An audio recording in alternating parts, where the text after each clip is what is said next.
A quick tour around the Brooklands paddock at Goodwood Festival of Speed 2024.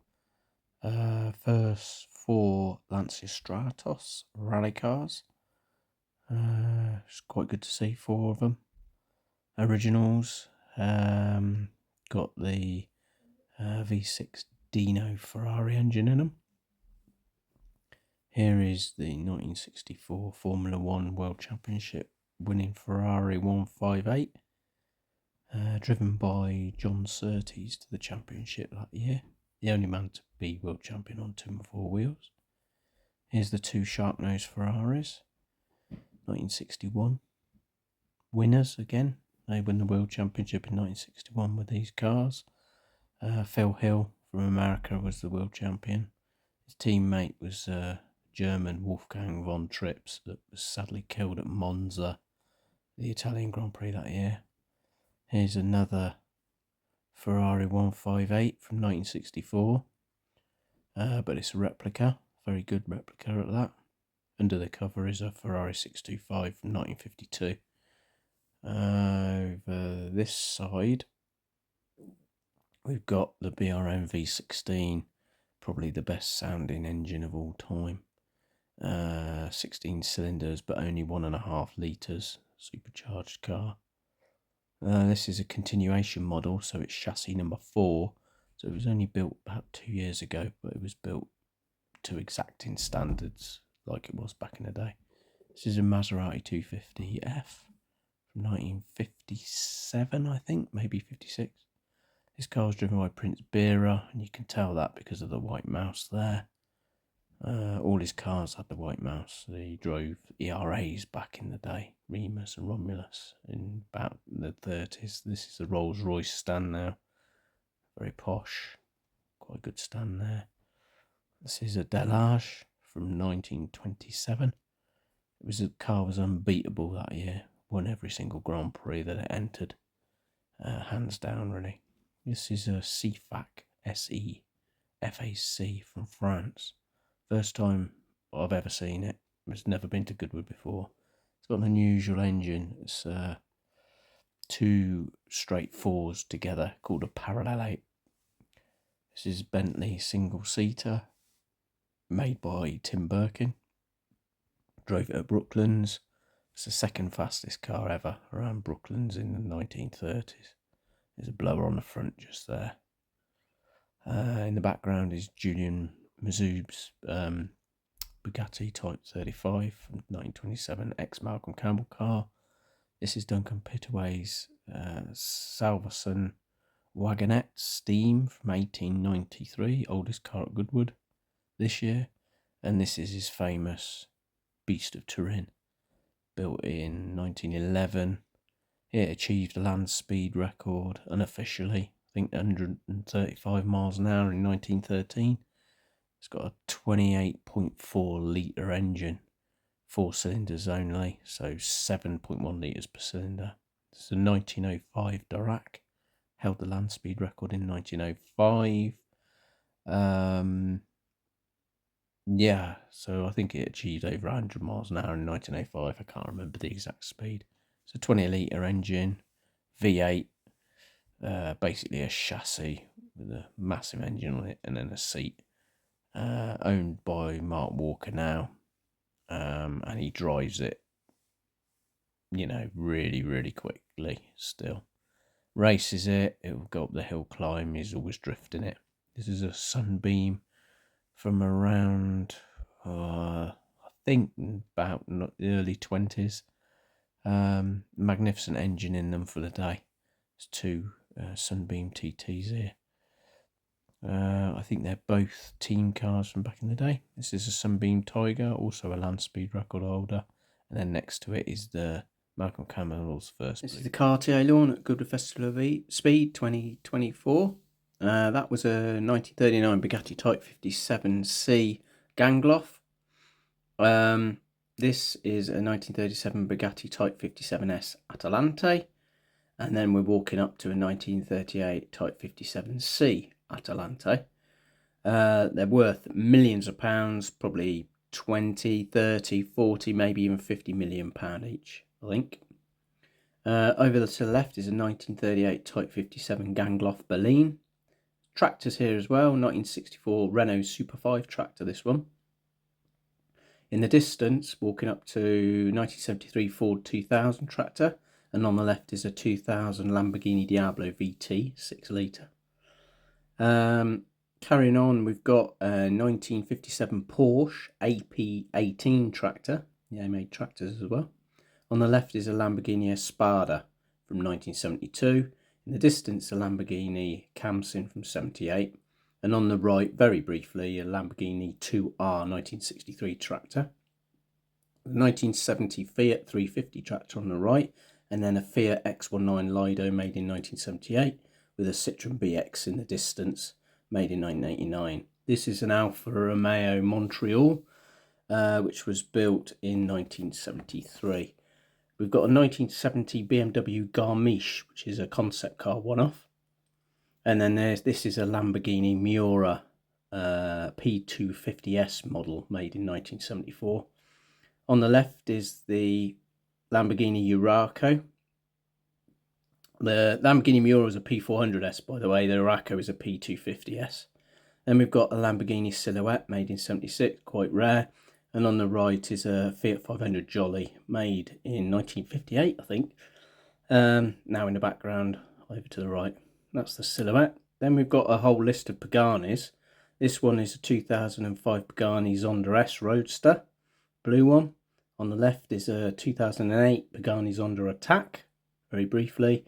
And then we move on to Pagani Zonda Nero 2003. That's there on the left there. The blue one is a Pagani C12S, and then on the right is Pagani PS made in 2009, a later model. With bells and whistles on it. Over to the left is an early Pagani 2001 Pagani Zonda C12. There's the Fiat Jolly again, and over to the left is a Felber Ferrari 365 GT4. And there was a Renault 4 over to the left, made in 1981 as well. And we move on to the Rolls-Royce Silver Ghost. Quite a lot here. The first one is the Silver Ghost Tilbury Laudette by Willoughby on the left. Then we've got the barrel-sided Tourer. Then we have a Silver Ghost Roy de Belge from National Motor Museum. And then a 1924 Springfield Pickwick Saloon Silver Ghost. Over to the left is a Torpedo Tourer by Arthur Mulliner. And then the last one here that we come to, probably the prettiest of all, is the SG Labordette Skiff. I think that's how you pronounce it, not quite sure. We go past in a minute over, well, in the middle of the shot now. Over to the left in a second is the Meyer Manx Beach Buggy again, 71. Lamborghini Urraco, blue one, we saw earlier, the P250S. And then we move on, walking past the Urraco there, the Espada, the red one, to the Lamborghini Countach LP400, the first Lamborghini Countach they made, called the Periscopio, so you can see out the back. In the distance, there's two Bugattis we're going to come to. The best in show on the left is a Bugatti Type 57 Figoni Falaschi. On the right is a Type 57 Corsica 37, and the last one, Bugatti Type 57S Atalante in the distance. There's a quick tour of the car. Start with a 1980 Porsche 935J, followed by an 87 Porsche 962C and a 1989 962C. We then see the Porsche WSC 95 that won Le Mans in 96 and 97, and then a Porsche 956B in 1984 which won that year. We've got an Audi R8 quickly, which was second in 2003 over to the left, an Audi R8R following that, 2000. We then go past the Bentley Speed 8, which won that year in 2003, and the Audi R15 TDI from 2009. And then lastly, 2010 Audi R8 CMS. Had to speak quickly there, sorry about that. The video kind of went ahead of what I was trying to say. Now there's a bit of a lull, so we walk across and we come to the Alpine A110 Pikes Peak car there. Built for Pikes Peak this year, I think it came second in class.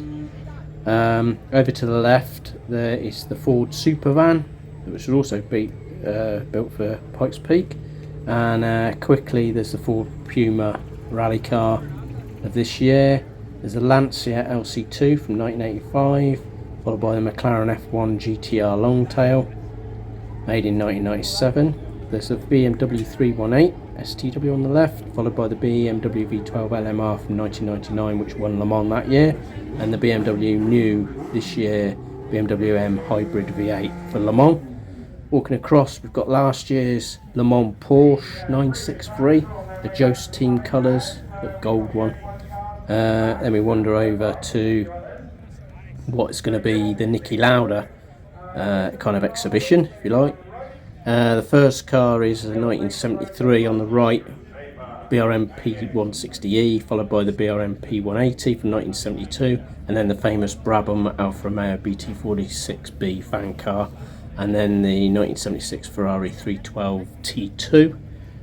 We then want to move on to the 1975 Ferrari 312T. They won the World Championship in 1975. It's got the body off of it, placed next to it. There you go, steering wheel on the side as well. To the left is the Ferrari 640 from 89 that Mansell and Berger drove, and then 1982 McLaren Cosworth MP4 1B from 1982 that Niki Lauda also drove.